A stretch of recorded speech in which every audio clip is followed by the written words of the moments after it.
Welcome to What Are You Sporting About podcast, a podcast about business, employment, sports, and entertainment to help educate, support, and guide you to your next level. Here's your host, attorney Sivonnia DeBarros.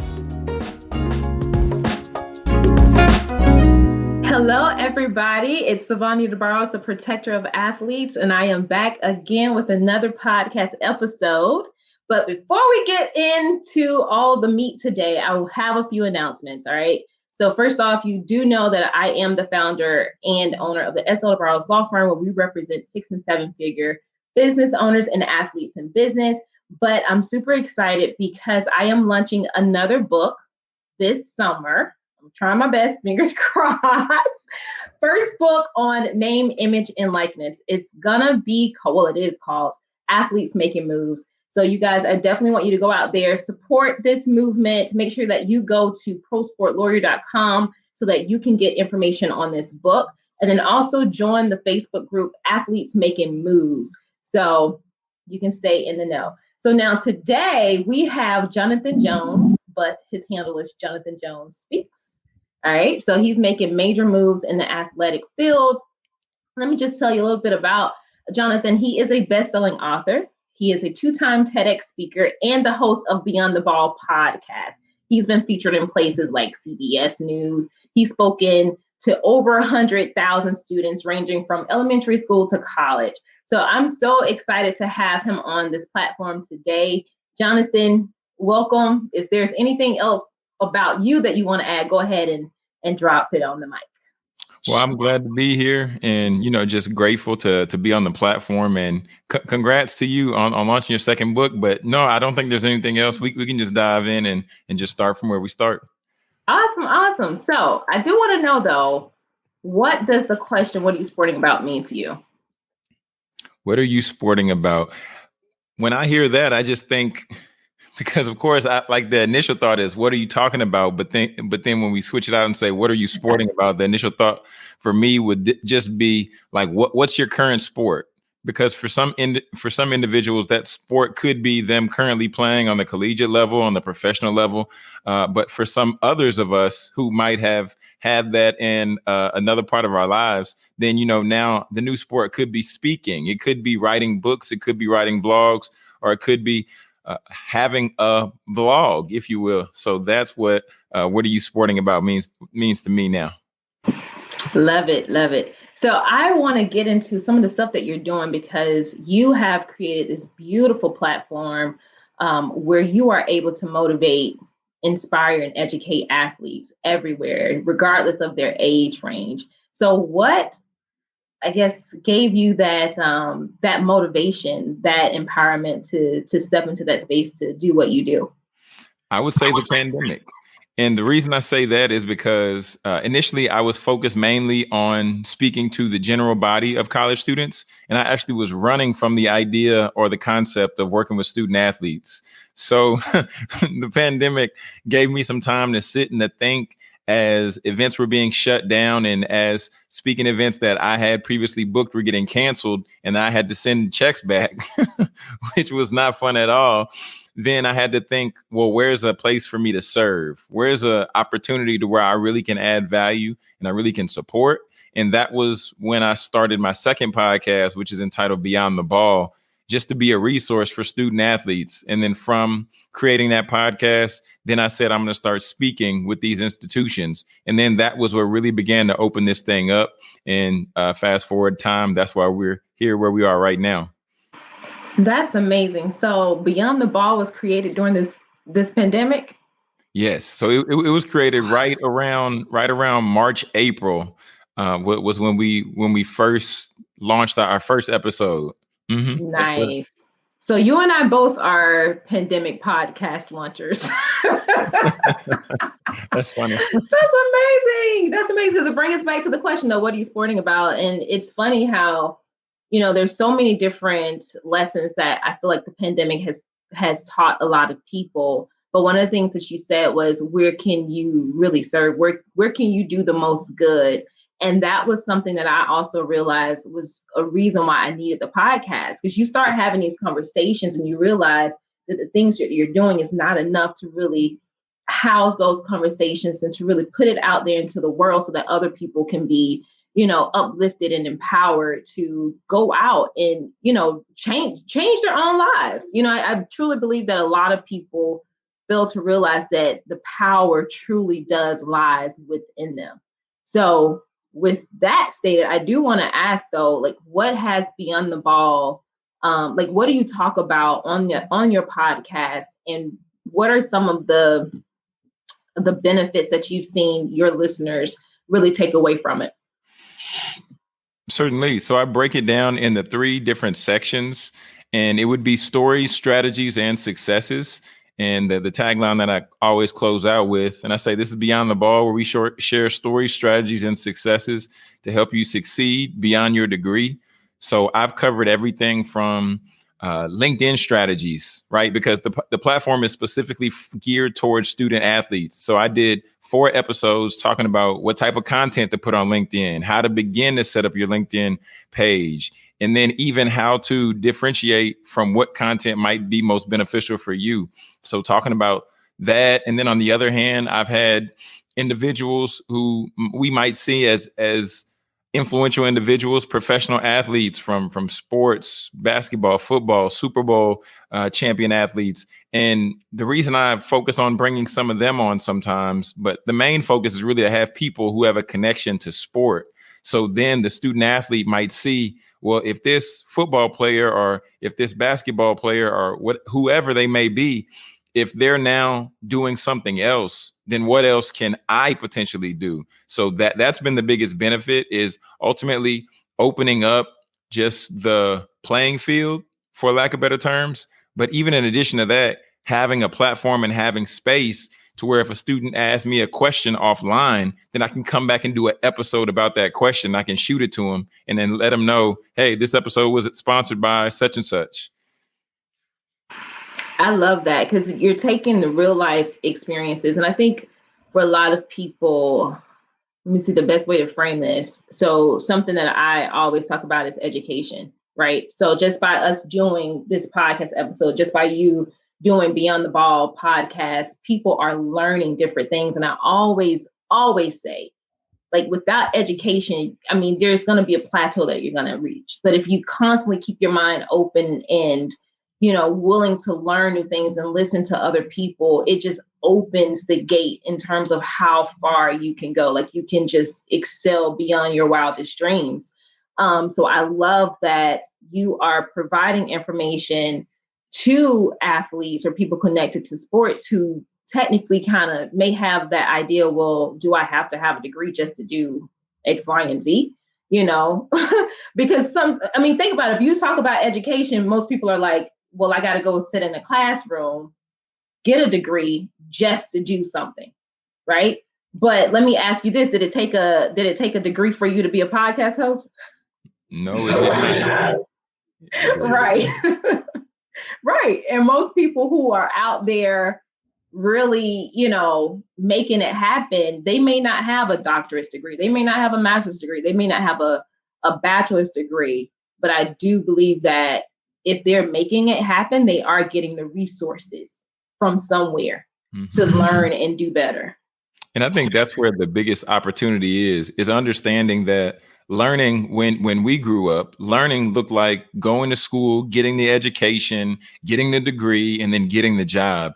Now learning has shifted ultimately to courses, to master classes, to webinars, and to now seeing these different products that individuals are creating, and they're showing people how you can either obtain the same lifestyle that somebody has been able to obtain based on going to school, getting a degree, et cetera, or you can even supersede that lifestyle, maybe in some cases, in some situations.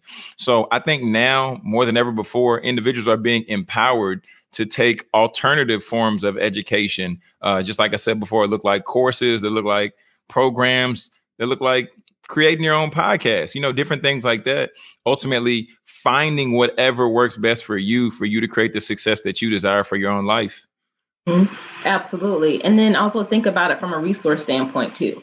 So if we think about the demographic, the group of individuals who come from communities who are more impacted in terms of the amount of resources that they have, you may not be able to afford a 4-year degree, but it doesn't mean that you can't find the proper resources at an affordable price for you to become educated in whatever that thing is. I love YouTube. Because University. if you have no idea how to do something, somebody's made a YouTube episode on it, and it's free resources, right? And then you can dive deeper to pay into some of these programs, like you're talking about, the workshops and all of that, where now you're honing deeper into a particular subject area to help you. But I do want to ask you and shift gears just a little bit, because you are a 2-time TEDx speaker. I've been speaking my entire life. Since I was a kid, my mom has had us up in front of people singing in church and all kind of stuff. And I always still get butterflies. Always. Although I've been in front of people for forever, right? So have you ever had, the anxiety around speaking? And if so, like, what are some tips that you can give to athletes or people who want to speak to athletes who may be thinking about getting into that space? So I always have just that level of the sweaty palms and just that level of, I don't want to call it anxiety necessarily, because I know it comes from a place of me wanting to do my best and me wanting to make sure that the individual or the individuals that I'm speaking to, I want to make sure that they get the best value possible. And the tip that I would say, and just like the individuals I work with if I'm doing private coaching around podcasting or around speaking, it's ultimately helping them to understand that you have to do the work. Like, you really have to practice. My wife has seen me walk around this house, and my mother, even when I was growing up, not necessarily growing up, but when I was getting really into my speaking, I walk around the house and I speak as if somebody is asking me a question. So I would say, "Oh, Sally, what did you say? That's an excellent question." And then I answer the question. I say, "Oh, Jimmy, what did you say?" So I basically go through the whole process of a presentation. Every presentation I do, I figured out my number. It's probably about me going through the presentation about 2 to 3 times, depending on the length of the presentation. So for instance, just to give tangible. So tangible, the first tangible step is to practice. Like, legitimately practice. If you need to write it all the way out, and then just practice. So that's number 1. Number 2 would be visualize it just as if you were, playing a sport, or visualize it just as you are visualizing a dream or something that you desire to come to fruition. But then the third point would be, based on the length or the amount of time that you have to speak in that engagement, then ratio it out by how much time you should invest. And I say that because I did a 10-minute power talk the other day, and I set up the presentation and then I practiced it one time, and I was like, okay, I'm good. I feel like I'm good on it, because I've also invested the actual time to where I've gone through that content before. So this wasn't the first time. So those would be the tips I'd share with the listeners and the viewers, because at the end of the day, practice is undefeated. And repetition is the mother of all learning. It is. And, I've realized that there's so many different qualities as an athlete. And I truly believe once an athlete, always an athlete, because those particular characteristics that are built in, they just never leave. It's a part of who you are. You can take that into whatever your next phase in life is. You talked about visualizing it and practicing.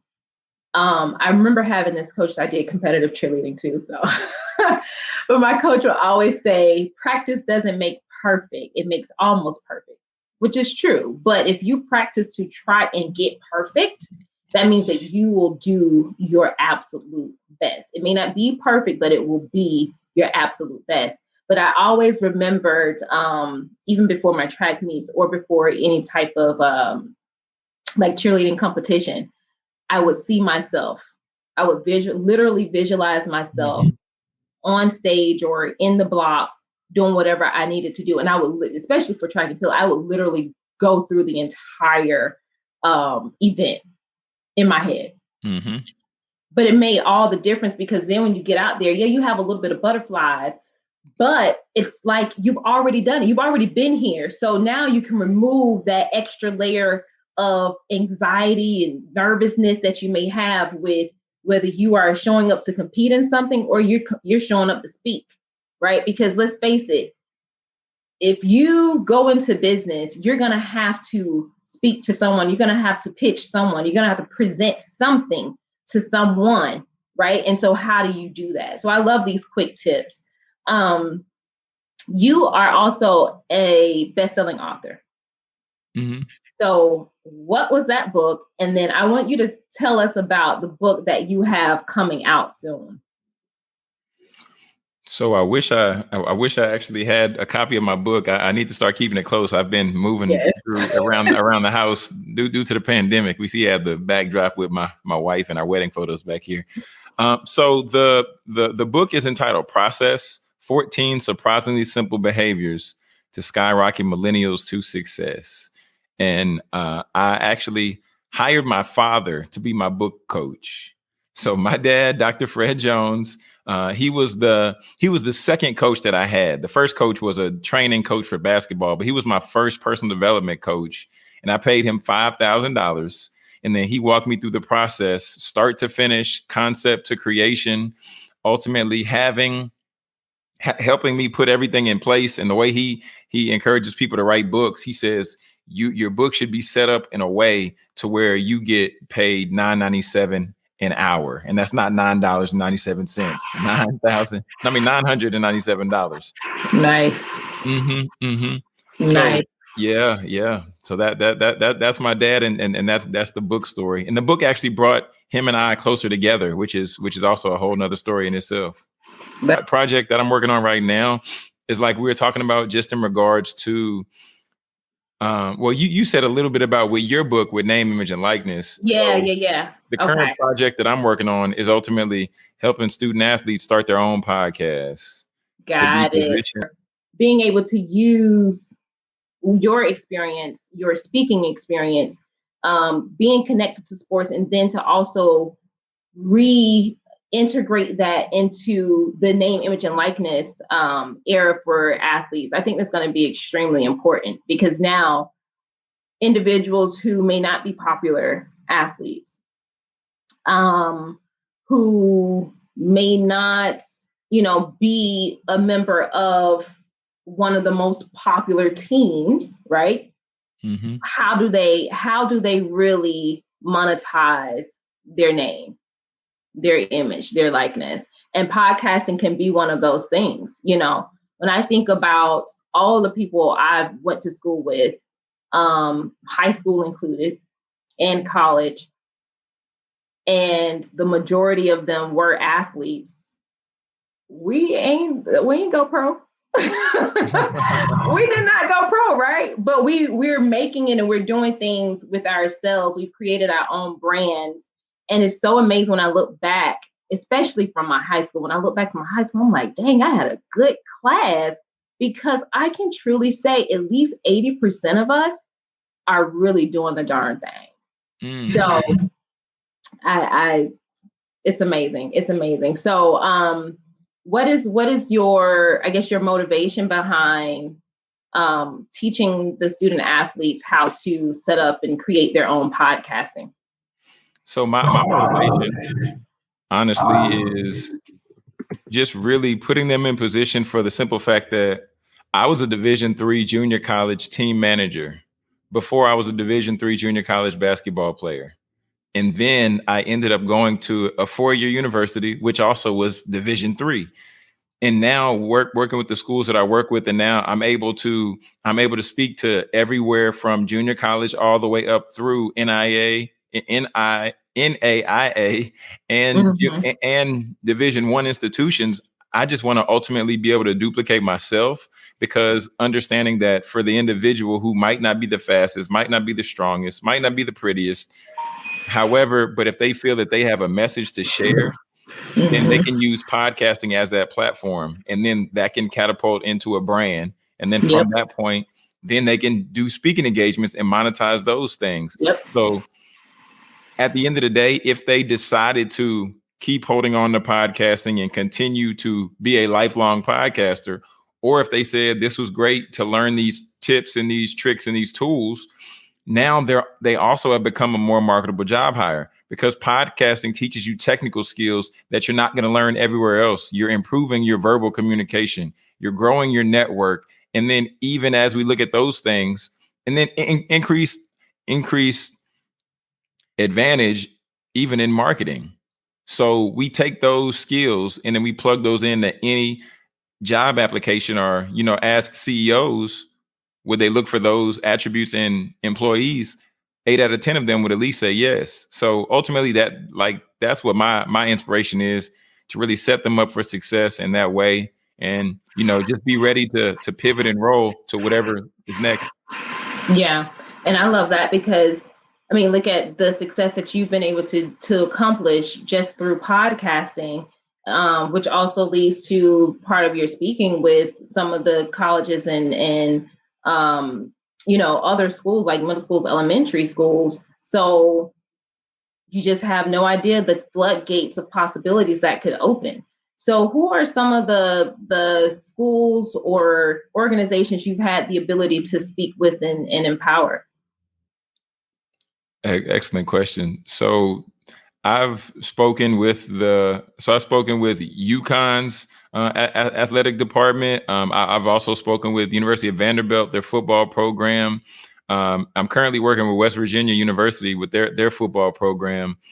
And it even goes down the line. But each and every institution, I really enjoy the opportunity to speak, but even more than that, I enjoy the opportunity to connect with the students after. And then, when we follow each other on Instagram, and then I love when they reach out to me if they have a question, or if they, shoot me a message, and then we can chat offline. Just like I was saying earlier, if they're like, hey, John, what do you think about this? Or what do you think about that? And then, I'll do a podcast episode on it. So just being in a position to connect and build these lifelong relationships is really what I'm all about, because I think that's the best way to truly add value. So then ultimately, after I pay it forward towards them, then they'll hopefully turn around and pay it forward to the next generation. And that's what I'm all about. Love it. Love it. Now, because we see your handle here, but where is that? Where can people find you? Jonathan Jones Speaks. Is that just for Instagram?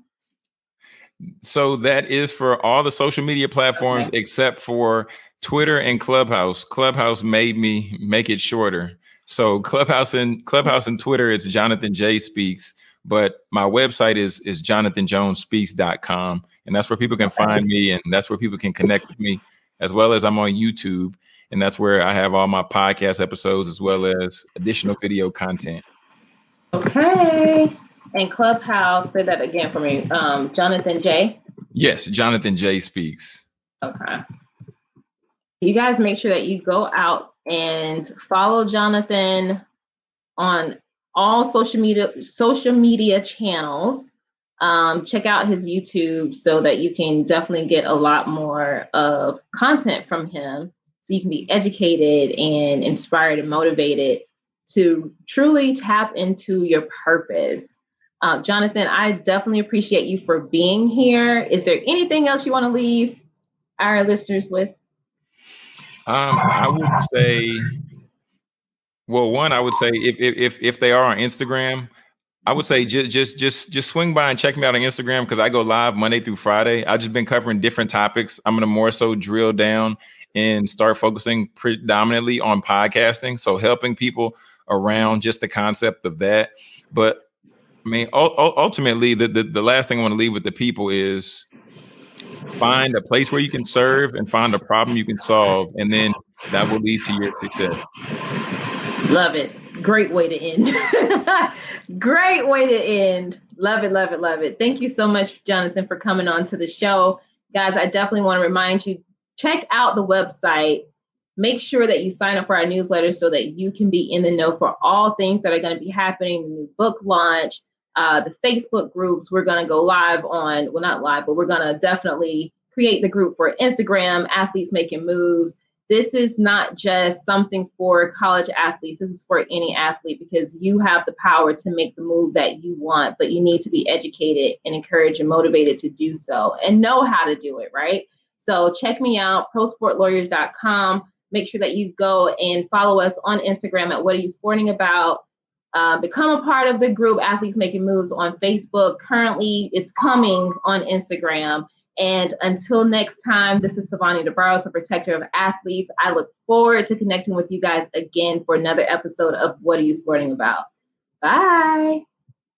Thanks for joining us this week on What Are You Sporting About podcast. Make sure to visit our website, prosportlawyer.com, where you can subscribe to the show in iTunes, Stitcher, or whatever your favorite platform is, so you'll never miss a show. And while you're at it, if you found value in the show, we'd appreciate a rating on iTunes or iHeartRadio. Or if you'd simply tell a friend about the show, that would help us out too. If you like the show, you might want to check out our book, What Are You Sporting About? Attorney Sivonnia DeBarros is available for private consulting at sldebarros.com. And remember, we're here to educate, support, and guide you in your journey to success, because we're all sporting about something.